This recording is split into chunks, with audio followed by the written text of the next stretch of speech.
Today is a very special day. It is Starfield's first birthday. The game has been out for a full 365 days, and it's been a great 365 days so far. Yes, there's been bumps in the road, but overall it's been relatively good. If you are a fan of Starfield, subscribe to the channel, drop a like on the video, and stick around for much more Starfield content. With the Shattered Space DLC coming up, we've got plenty more to come. Now, as mentioned, it is 1 year. A very special day indeed, the first birthday for Starfield. It may only be 1 year old, but so much has happened over the last 12 months, and this is basically a video of a year in review / sort of tribute. I'm excited. It's been a great year, and it looks like it's only going to get better. Now, as it is only the first year, and it is a Bethesda game, it will get better. You know, most Bethesda games the first year are normally a little bit bumpy and filled with bugs. So normally the first year of a Bethesda game is filled with small updates, bug fixes, and a lot of help from the extremely dedicated modders that tend to iron out a lot of the game's flaws. But most of Bethesda's games end up performing better in their later years, with plenty of amazing things on the horizon for Starfield, such as the Shattered Space DLC, the new creations that have been added, and many more are going to be coming, plus the hundreds of high quality mods that the dedicated modders have been creating over the past year. Starfield is only going to get better over the next few months, with of course the Shattered Space DLC coming at the end of September, and then a new DLC potentially named Starborn. We don't have any official news on that. There was just a listing for the trademark of Starborn, so we'll have to wait and see what happens there. Now, Starfield is very special. It is the first new universe from Bethesda in over 20 years and was first announced back in 2018. The game had around 500 developers and was in development for 8 years, costing an average of $200 million. So that is a hefty price tag, but with the amount of sales made, they definitely made that back, and with the creations, they're making even more from it. It's not exactly a live service, so the costs are not really too high keeping the game up and running. Obviously, there are still teams on the game that provide updates and keep the game in top condition, and obviously add new and improving old content. Now, with the game being announced in 2018, it was originally set to launch in 2022 as far as I believe, but then it was pushed back several times and eventually launched into early access on the 1st of September. Then was finally available for everybody on the 6th of September 2023. The game initially launched to a relatively decent review score, being 83 on Metacritic and an average player score of 6.8, being mainly described as ocean-wide and an inch deep. And I do understand where that description comes from. There was 1,000 planets, most of them explorable with the exception of the gas giants, and a lot of these explorable planets were great, but there was a few kinks in Starfield's armour. The vastness of the Starfield universe was to some extent its greatest asset and yet its greatest weakness compared to previous Bethesda titles where exploration was key. It is lacking in comparison to previous titles. So things like Skyrim and Fallout, you had a sense of intrigue. There were things off in the distance that you knew you could go over there and find some pretty cool things. Whereas Starfield doesn't really offer that, which is a massive shame. A lot of places are empty, but after exploring a few planets, you end up repeatedly seeing the same things, as there's only around about 80 handcrafted POIs, and between 130 and 150 randomly generated ones that are repeated over those 1,000 planets that you can visit. Shattered Space does promise to fix a lot of those issues though, with it being based solely on one planet, with a lot of the exploration around that planet itself. So whether we are going to see tiles on this planet or it's just one giant planet that we can explore, not 100% sure, but I'm very excited to see that. Now, when it does come to exploring normal planets, the latest update, which introduced the REV8 space buggy, does encourage a lot more exploration, and it makes the exploration a lot more fun. Now, combat in Starfield, I think it compares very well to other Bethesda titles. It's not lacking, it is fun, it can be a little bit sort of meh, but it all depends on what you make it, I think.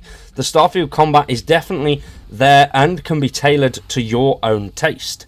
The overall game mechanics are very familiar to the previous Bethesda titles, with a very, very large skill system, which there's a lot of stuff in there. You can make a lot of dynamic and fun builds depending on your playstyle, which is great news.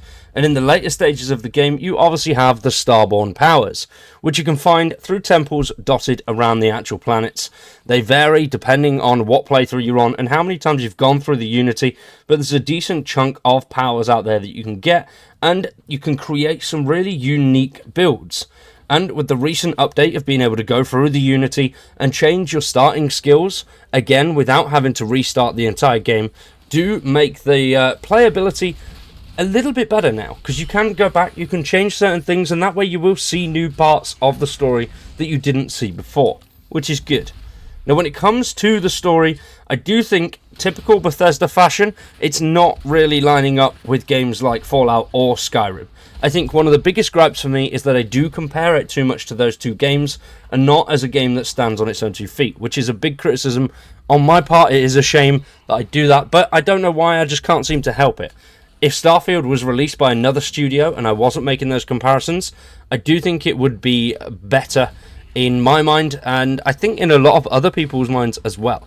But because of Bethesda's exploration, story freedom, that does hold it back a little bit, because it doesn't have that compared to the previous titles that Bethesda have released.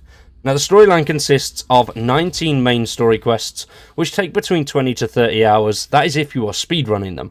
The side quests, though, are where the game really does shine, with over 200 side quests that would take an estimated 200 to 300 hours if you wanted to complete every single one.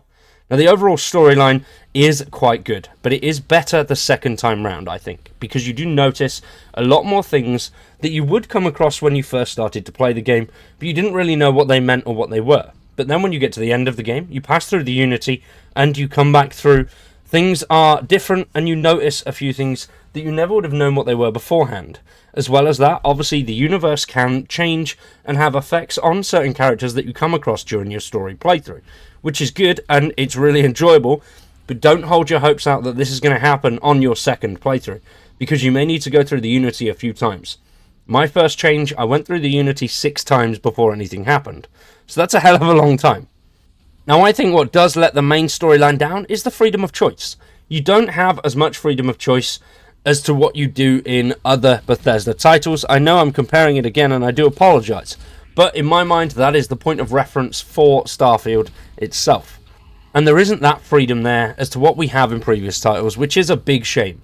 It does feel like the characters really try to coach you in the direction that the game wants you to go, and the ending seems to be split between 2 ways, which is a big shame. I do think it would have been better if it was very open-ended, and a lot of the choices you make are really shown throughout the main storyline as you progress. And it's a big shame that they didn't do that, and I do hope that that is shown a lot more in the Shattered Space DLC. But the downfalls of the main storyline are more than made up for in the side quests, which offer great storytelling, tons and tons of difference and variety of how you approach these missions, and of course they do offer a lot more variety of how you decide to complete them and who you want to side with, as opposed to the main storyline. Take, for example, the Crimson Fleet quest line, where you can make some major changes going through that line, and it is great and it's really quite fun. If you haven't played the Crimson Fleet quest line, I'd highly recommend it. It is one of the best quest lines in the entire game. Now, something else that came with Starfield was a brand new system, and that was the ships. Flying with ships, vehicles is something Bethesda has not really done, and I think ship combat is absolutely awesome. It is loads of fun. Same with ship creation. The creation of ships, you can be really adventurous and make some so cool things. And with modders adding more and more stuff to the ship creation, the things that people are making are absolutely insane. People have made absolute mammoths of ships, and they've copied ships from various film franchises, game franchises that we've all seen before. So you can do loads and loads of stuff there, and it's the same with the outposts. Now, the outpost is a similar system to the Fallout settlement system. We've seen things like this before, but you can create some really cool stuff, and with each update, they tend to add more and more, making it much better than the previous iterations of it. Now, there was a actual space station in the game's files, so whether eventually we will see some sort of space station DLC where we can mod and make our own space station as our home base, we'll have to wait and see, but I do hope that is in the future of the game. Now, overall, I do think that Starfield is one of the best games out there, with the ability to put hundreds and hundreds of hours into it and still not see and find everything the game has to offer. And since the game's launch a year ago today, there's been plenty of effort by the devs to improve the game and make it much better and listen to the community. We were originally meant to get updates every sort of 6 weeks, but the game's been out for a year. So far we've seen 10 major updates, so that does work out quite well. A lot of those updates, I think it was the first 4, came relatively quickly after the game's launch. A lot of them just featuring major bug fixes and basically polishing off a lot of the game, which is always welcome. The more that they can improve and polish upon the game, the better. And I absolutely love that the team are still doing that, and Todd has said Starfield will be supported for years to come. But alongside bug fixes and quality of life improvements, there's also been tons of new content, such as the city maps, which have vastly improved the exploration and made the game much better, I think. It was such a simple feature, I don't know why it wasn't in there in the beginning, but now it is there, it's great, and it does make exploring those planet tiles much easier, alongside the REV8 buggy, which obviously came with the last update. And those two things combined, for me, have made the game a million times better than what it was. Now, if they could remove some of the loading screens or sort of slow down the exploration a little bit, so you're not so much the exploration, but the time spent in menus. I think if that could be reduced a little bit more, that would be great. So if you had like a HUD on your actual ship, so you don't go into a menu, you go into your ship, you sit in the cockpit and you can see what the planets are, you can see the systems, and it pops out and comes to life. I think that would be a much better way of going than going through menus. I know, yes, it would be a menu in a sense, but it would also make it feel much more immersive. Now, with the later updates as well, they've also added the Creations Hub, which has greatly expanded the game's replayability by adding various mods through certified Bethesda creators and Bethesda themselves. Now, this did cause quite a stir when it first launched, with many negative reviews, because their first quest that they added was broken and the reward for it didn't work, and you had to spend £9 to be able to play it. Now, they have improved upon that with the latest creation and dropped down that amount, which is good.